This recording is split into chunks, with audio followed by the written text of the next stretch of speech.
જય શ્રી કૃષ્ણ, જય ગિરિરાજ, રાધે રાધે। સ્વાગત છે તમારું મારી યુટ્યુબ ચેનલમાં। લાંબા સમય પછી આપણે ભાગવતનો સત્સંગ છે એ ફરીથી શરૂ કર્યો છે। તો 5 અધ્યાય સુધીનો સત્સંગ છે એ આપણે લઈ લીધેલો છે, તો હવે 6થા અધ્યાયમાં પહોંચી ગયા છે। 6થો અધ્યાય છે નારદજીના પૂર્વ ચરિત્રનો શેષ ભાગ। શ્રી સુતજી કહે છે, હે શૌનકજી, દેવર્ષિ નારદના જન્મની અને સાધનાની વાત સાંભળી ને સત્યવતી નંદન ભગવાન શ્રી વ્યાસે તેમને ફરી આ પ્રશ્ન કર્યો। શ્રી વ્યાસજીએ પૂછ્યું, હે નારદજી, તમને જ્ઞાનનો ઉપદેશ કરનારા મહાત્માઓ જ્યારે ચાલ્યા ગયા ત્યારે તમે શું કર્યું? તે સમયે તો તમારી ઉંમર ઘણી નાની હતી। હે સ્વયંભૂ, તમારી શેષ આવરદા કેવી રીતે વીતી અને મૃત્યુ વેળાએ તમે કઈ વિધિથી પોતાનો દેહ ત્યાગ કર્યો?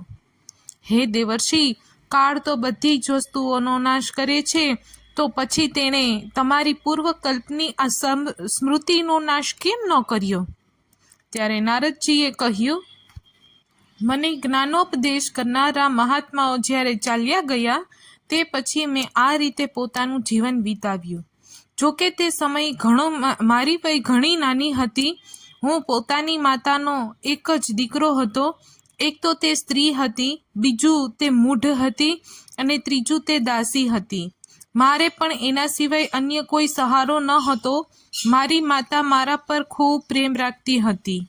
તે મારા યોગક્ષેમની ચિંતા તો ઘણી કરતી હતી, પણ પરાધીન હોવાને કારણે કશું કરી શકતી ન હતી। જેમ કઠપૂતળી નચાવનારાઓની ઈચ્છા મુજબ નાચે છે, તેવી જ રીતે આ સઘળો સંસાર ઈશ્વરને આધીન છે। હું પણ મારી માતાના સ્નેહ બંધનમાં બંધાઈને તે બ્રાહ્મણ વસ્તીમાં જ રહ્યો। મારી ઉંમર માત્ર 5 વર્ષની હતી। મને દિશા, દેશ અને કાળ વિશે કશું જ જ્ઞાન ન હતું। એક દિવસની વાત છે, મારી માં ગાય દોહવા માટે રાતના સમયે ઘરની બહાર નીકળી। રસ્તામાં તેના પગે સાપ સર્પ્યો। તેને તે બિચારીને દંશ દીધો। તે સાપનો શું દોષ? કાળનું એવું જ વિધાન હતું। મેં માન્યું કે ભક્તોનું મંગળ ઈચ્છનારા ભગવાનનો પણ આ એક અનુગ્રહ એટલે કે કરુણા જ છે। ત્યાર પછી હું ઉત્તર દિશા તરફ ચાલી નીકળ્યો। તે તરફ રસ્તામાં મને અનેકાનેક ધનાધન્ય સંપન્ન દેશો, નગરો, ગામો, ભરવાડો, રઝળતી વસ્તીઓ, ખાણો, ખીણો, નદીઓ અને પર્વતોની તળેટીઓ, વાડીઓ, વનો, ઉપવનો અને રંગબેરંગી ધાતુઓથી યુક્ત વિચિત્ર પર્વતો જોવા મળ્યા। ક્યાંક ક્યાંક જંગલી વૃક્ષો હતા, જેમની મોટી મોટી શાખાઓને હાથીઓએ તોડી નાખેલી હતી। શીતળ જળથી ભરેલા જળાશય હતા, જેમાં દેવતાઓને ખપ લાગતા કમળ હતા। એમની ઉપર પક્ષીઓ જાત જાતના કલરવ કરી રહ્યા હતા અને ભમરાઓ ભમી રહ્યા હતા। આ બધું જોતો જોતો હું આગળ વધ્યો। હું એકલો જ હતો।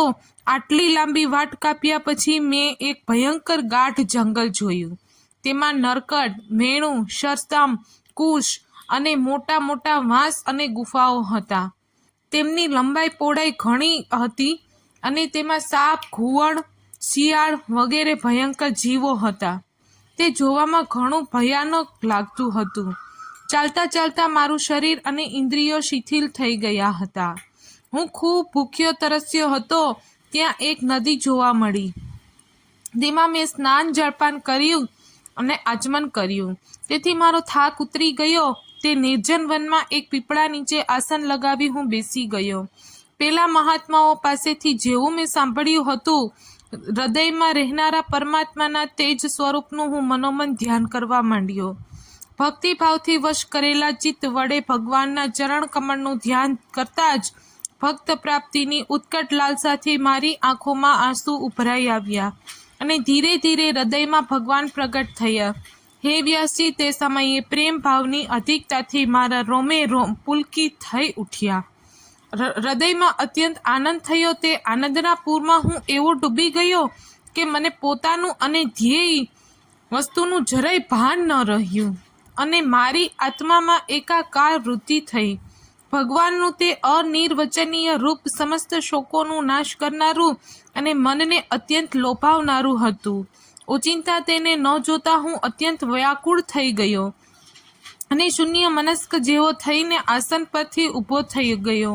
મેં ફરી તે સ્વરૂપનું દર્શન કરવા ઈચ્છ્યું હતું, પરંતુ મનને હૃદયમાં સમાહિત કરીને દર્શન કરવાની વારંવાર કોશિશ કરવા છતાં પણ હું તેને ફરી જોઈ ન શક્યો. હું અતૃપ્તની જેમ આતુર બની ગયો હતો.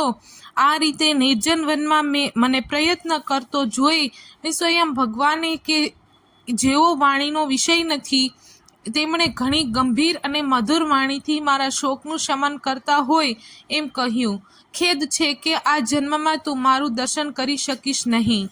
જેમની વાસનાઓ પૂર્ણપણે શાંત થઈ ગઈ ન હોય તેવા પરિપક્વ યોગીઓને મારું દર્શન અત્યંત દુર્લભ છે. હે નિષ્પાપ બાળક, તારા હૃદયમાં મને પ્રાપ્ત કરવાની લાલસા જગાડવા માટે જ મેં તને એકવાર પોતાના રૂપની ઝાંખી કરાવી છે. મને પ્રાપ્ત કરવાની આકાંક્ષાવાળો સાધક હૃદયની તમામ વાસનાઓનો ધીરે ધીરે સમ્યકપણે ત્યાગ કરી દે છે. અલ્પકાલીન સંત સેવાથી જ તારી ચિત્તવૃત્તિમાં મારામાં સ્થિર થઈ ગઈ છે. હવે તું આ પ્રાકૃત મલિન શરીર છોડી દે, મારો પાર્ષદ બની જઈશ. મને પ્રાપ્ત કરવાનો તારો આ દ્રઢ નિશ્ચય ક્યારેય પણ તૂટશે નહીં.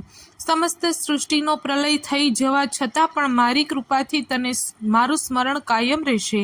આકાશ જેવા અવ્યક્ત સર્વશક્તિમાન મહાન પરમાત્મા એટલું કહીને ચૂપ થઈ ગયા.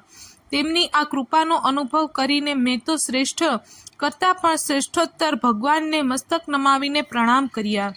ત્યાંથી જ હું લાજ સંકોચ છોડીને ભગવાનમાં અત્યંત રહસ્યપૂર્ણ અને મંગલમય મધુર નામોનું અને તેમની લીલાઓનું સ્મરણ અને કીર્તન કરતો રહ્યો. સ્પૃહા અને મદમસ્તર તો મારા હૃદયમાંથી પહેલેથી જ નિવૃત્ત થઈ ચૂક્યા હતા. હવે હું આનંદપૂર્વક કાળની પ્રતીક્ષા કરતો કરતો પૃથ્વી પર વિચરવા લાગ્યો. હે વ્યાસજી, આ રીતે ભગવાનની કૃપાથી મારું હૃદય શુદ્ધ થયું, આસક્તિ મટી ગઈ અને શ્રી કૃષ્ણ પરાયણ થઈ ગયો. કેટલાક સમય પછી જેમ વર્ષાકાળમાં વીજળીનો એકાએક ઝબકારો થઈને પાછો શમી જાય છે, તેમ સમય આવી પહોંચતા મારો કાળ આવી ગયો.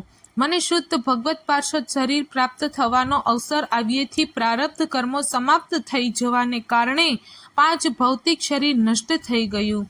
કલ્પના અંતમાં જે સમયે ભગવાન નારાયણ એકાર્ણવ એટલે કે પ્રલયકાલીન સમુદ્રના જળમાં શયન કરે છે, તે સમયે તેમના હૃદયમાં શયન કરવાની ઈચ્છાથી આ સઘળી સૃષ્ટિને સંકેલી લઈ બ્રહ્માજી જ્યારે પ્રવેશ કરવા લાગ્યા, ત્યારે તેમના શ્વાસની સાથે મેં પણ તેમના હૃદયમાં પ્રવેશ કર્યો.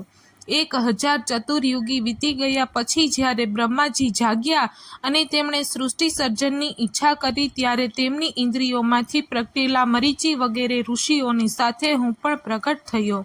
ત્યારથી હું ભગવાનની કૃપાથી વૈકુંઠ વગેરેમાં તથા 3 લોકોમાં બહાર અને અંદર રોકટોક વગર વિચરતો રહું છું. મારા જીવનનું વ્રત ભગવાનનું ભજન અખંડ રૂપે ચાલતું રહે છે. ભગવાને આપેલી સ્વર બ્રહ્મથી વિભૂષિત આવા વીણા પર સૂર છેડીને હું તેમની લીલાઓનું ગાન કરતો કરતો સઘળા સંસારમાં વિચરતો રહું છું.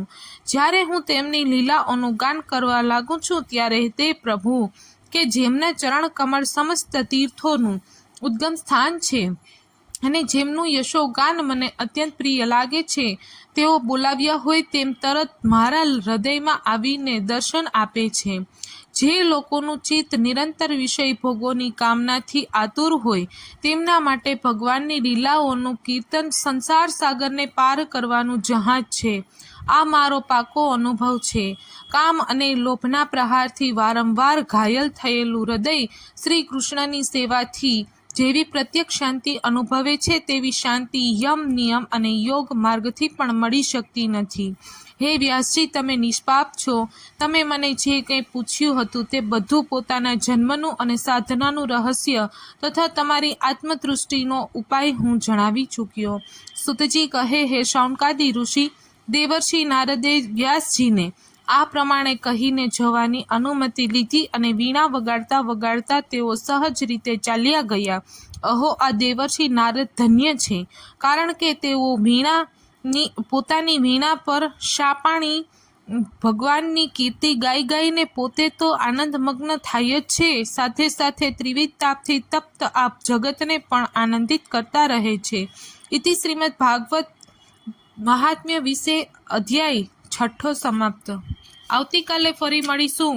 ત્યાં સુધી ચેનલમાં જોડાઈને રહેજો. આવતીકાલે આપણે 7મો અધ્યાય લેવાનો છે. તમારા વહાલા પરિવાર મિત્રો વહેલા આવી જજો. વિડીયોને લાઈક શેર કરી ચેનલને સબસ્ક્રાઈબ કરજો. જય શ્રી કૃષ્ણ.